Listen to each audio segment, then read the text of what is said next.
I'm Melissa Shanahan, and this is the Law Firm Owner Podcast, episode number 172.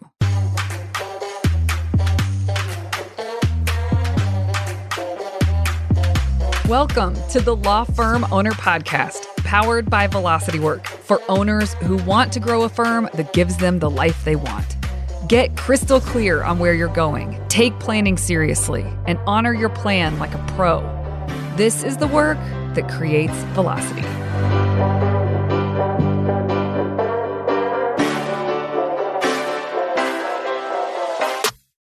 Hey everyone, how's it going? I'm so glad you're here. Today, we are talking about delegation specifically, but I'm going to teach you a tool that can be used for anything you want to improve for yourself, anything that you want to create a new normal around in terms of how you operate, how you think, how you're showing up, etc. This tool can be helpful, but I'm going to use the example looking at some issues people are having around delegation and creating new normals around delegation. I've had some conversations with clients lately about delegation and about how they want to improve certain aspects of delegating and how they delegate. One of the things that we do towards the end of certain private client retreats is have them complete a leadership survey. There are certain questions on this survey, and they answer yes or no. And the things that they feel like they need to improve upon, we stop and we ask some questions, clarifying questions that help them identify exactly what they can do to improve that specific topic. Now, on this leadership survey, there is a section about delegation. When it comes to this, a lot of the time, people do want to be better in this arena.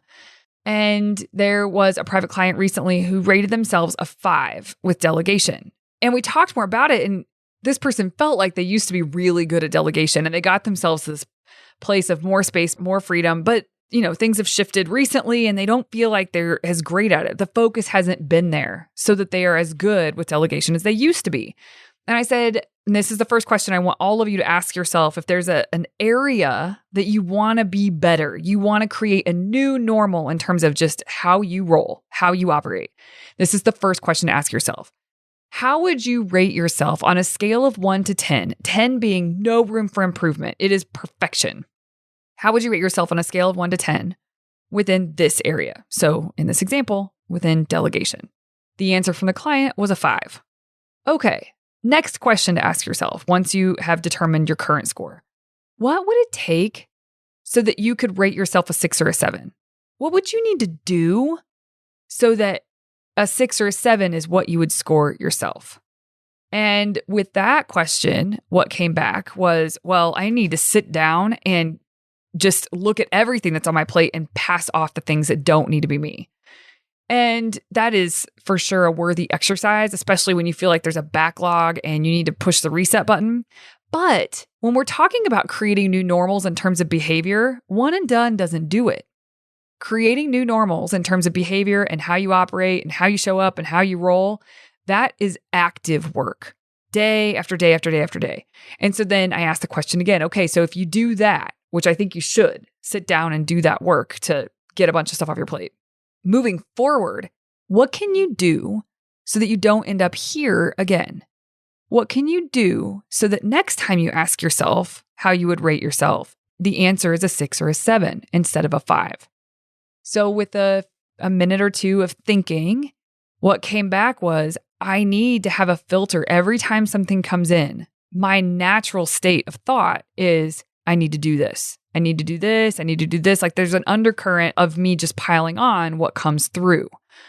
And instead of I need to do this, if that's what I'm assuming, if I'm trying to shift that, then I have to ask myself, why do I need to do this? And see what the answer is. And so as we kept talking, what was very clear was that that is the filter question that he needs to ask all day, every day. Every time something comes towards him, why do I need to be the one to do this? Now, sometimes there'll be a valid answer why he's the one that needs to do it. There's some things that only he can do, but that's not always true. And in order to get out of default mode where you're just accepting what's coming your way, and he doesn't do that entirely, right? But there are certain things that come his way and he isn't using that filter. He's just accepting it. And so in order for him to he has to remember to ask himself as a new normal, why do I need to be the one to do this? If I am not the only one that can do this, if it doesn't require my brain only, like there's someone else that could handle this or a big part of it, then it needs to go to them. So right here is where I want, and this is what I talked about with the client, I want to remind all of you that the podcast I did on reminders, the daily reminders, this is where this fits in. If this client wants to get better with delegation, and that's going to require that he has a different approach every time something rolls into him, he's going to have to remember to ask a new question or to have that filter present that these things have to pass through. And if you don't remember it, then you will get yourself back into the same spot. You will, in 3 months from now, still rate yourself a 5 because nothing really changed about how you operate, about how you are thinking, and about how you are showing up. So this is an example of something that goes on his daily reminders is there's going to be some version of a statement on his daily reminders is I don't just accept everything that comes my way. I always ask, why am I the one that needs to do this? Think about that. If you were posed that question every single morning, you would act differently, at least a lot of the time throughout every day. And you create a new normal for yourself. You create a new result for yourself because you have less crap on your plate that you don't need, but you also create a new normal in terms of how you operate. And it's a practice. What are you practicing? That's what daily reminders are for, is so that you're practicing the right things that will help you move the needle. So that's one example of, with delegation, the questions that you can ask yourself. How would you rate yourself on a scale of 1 to 10 currently? And then the second question becomes, what can I do that would help me go from that current number up a notch or 2 on the scale? Not go to a 10, just up a notch or 2. And then it gives you something very doable that you can start to implement that makes a big difference in the long run. Another one from that same retreat was someone else in the retreat that also felt similarly. They feel like they need to improve with delegation, but theirs was a little bit different. They delegate a lot, but they don't verify the way that they want to. And so when it comes to verification that things got done and got done correctly, they rated themselves a 5. And so when I asked the question, what would you need to do in order to be able to rate yourself a 6 or a 7 when it comes to verification? There's a minute or two of thought. And then the response that came back for this person was, I think if I had a checklist for verifying, meaning I have a checklist of all the things I've delegated throughout the week. And at the end of the week, I follow up, I poke the people I delegated to see the status of those things. And, as I thought about this further and I made a recommendation, she could totally do that. But the recommendation was, what if you, when you're delegating, tell them when to get back to you? So you're not the one following up with them. And so you put verification on them. And you can still maybe have your checklist, but it saves you time at the end of the week. You don't have to go poke as many people, hopefully nobody, because they were supposed to already have let you know. So that's another thing. And just all that would mean was that expectations were set. There's an extra sentence when delegating that I would like follow-up on the status of this Thursday by 4 p.m., right? Something like that. Giving a deadline so that you can make sure that verification is happening without chasing people down. So that's the tool I wanted to share with you was anytime you want to make an improvement so that you are focused on progress and not perfection, one way to do it is to ask yourself, what would you rate yourself right now in that area? And what would it take to be able to rate yourself up a notch or 2? And whatever comes to mind, you'll probably have a few ideas, write them down, distill them down, and then take one thing and run with it. Because that really is your ticket to being able to create a new foundation, a new normal, to be able to rate yourself a little bit higher the next time you were to ask yourself about how you would rate yourself in this area. And then from there, you can ask yourself again, okay, now I can rate myself a 7. What would it take in order for me to rate myself an 8 or a 9? And just keep bumping yourself up. Now, you will never rate yourself a 10. But this is still a useful exercise to be able to find where you are right now and how can you inch it up. Find where you are right now and inch it up.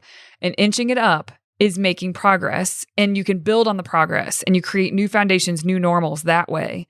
Instead of taking one big swing trying to go for a 10, that's where people flame up and flame out. And then they don't really make any progress.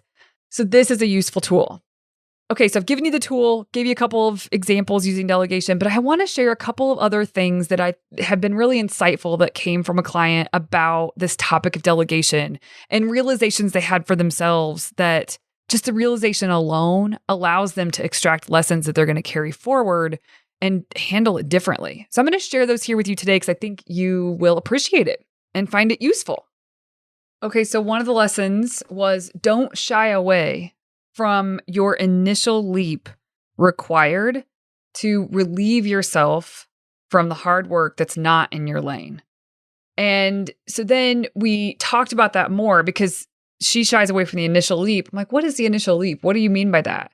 And the initial leap, she describes more here because another lesson learned was the amazing feeling of relief greatly outweighs the perceived pain or angst of thinking through how to communicate correctly, adequately, and clearly. So the initial leap, the hard part of delegating for this person, which I identify with, and I know many of you can too, the initial leap, the hard part is thinking through how to communicate correctly, adequately, and clearly. You got to put your thinking cap on to do that well and to pass tasks along well. The idea is once you do it once and you do it well, you set yourself up for greater efficiency in the long game. And a couple other lessons in regards to delegation: be creative in thinking of things to offload as a reflex rather than being reactive. There is a difference there and it's subtle, but I think this is a really good distinction to share with all of you.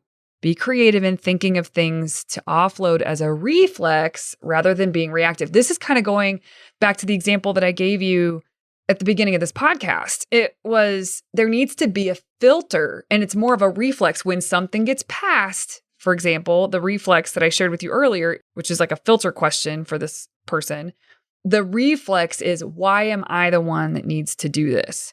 Just asking that question ensures that you're being intentional with what you're keeping on your plate. So be creative in thinking of things to offload as a reflex rather than being reactive, where you feel like you're overloaded and you have to scoot a bunch of stuff off your plate. So I thought that was really great. And then another lesson around delegation. There is more than one way to do it, and it doesn't have to be my way. Don't sacrifice long-term efficiency. So the reason, thinking you may not pass something off because you'd feel like it has to be passed off so perfectly that they do it in your way, and maybe be open to the idea that there is more than one way to do it. And you do care about the result more than anything else with the majority of things, not everything. And if you don't pass it off because you're waiting to pass it off perfectly, it might feel more efficient in the moment just to do the thing yourself. But the truth is, in the long game, if you're playing long game, it's not more efficient. It is inefficient. It's mucking up your path as you move forward. Now, in the short term, it's more efficient because you're just doing it and knocking it out and you're saving a little time. But in the long term, you're not saving time. It's not as efficient. So I thought this was a great lesson to share as well. So take a second and I want you to think about it for yourself. Where is an area that you want to get better? And you can use the tool I shared at the beginning. I gave the example of delegation, but you ask yourself, where would you rate yourself on a scale of 1 to 10? Find that number. And then the next question becomes, how can I bump that up to rate myself a 6 or a 7? What would I have to do differently where I would rate myself a 6 or a 7 instead of a 5 or whatever it is that you landed on? And those two questions can provide a lot of clarity around your next steps. From there, you create a new normal, and then you can build on that. And you can ask yourself that again at the turn of the quarters when we typically ask these questions for our clients and our members. Now, so that's a tool you can learn. And then also on top of that, just with the topic of delegation that I thought you all would enjoy, I encourage you to sit down and think about for yourself, whether you feel like you're struggling with it or not, optimize. Sit down for yourself, rate yourself within delegation specifically. Now that you've heard this podcast, you have ideas. You probably see potential that maybe you didn't see before because of the examples I shared. So rate yourself now and ask yourself, specifically within delegation, how can you get yourself to the place where you're rating yourself a notch or two higher? What would that look like? What is one thing you could do that would change your answer? do that thing. And the reason I'm pushing you to do it around delegation, whether you feel like you're doing well with delegation or not, is because there's always more you can do with delegation. There's always a better job you can do with delegation. And delegation is freedom. So this is something that should be given attention. You should evaluate for yourself where you are, where you want to be. It'll reveal your next steps. All right, everybody, that's all I have for you this week. I'll see you here next Tuesday. Hey, you may not know this, but there's a free guide for a process I teach called Monday Map, Friday Wrap. If you go to velocitywork.com, it's all yours. It's about how to plan your time and honor your plans so that week over week, more work that moves the needle is getting done in less time. Go to velocitywork.com to get your free copy. Thank you for listening to the Law Firm Owner Podcast. If you're ready to get clearer on your vision, data, and mindset, then head over to velocitywork.com where you can plug in to quarterly strategic planning with accountability and coaching in between. This is the work that creates velocity.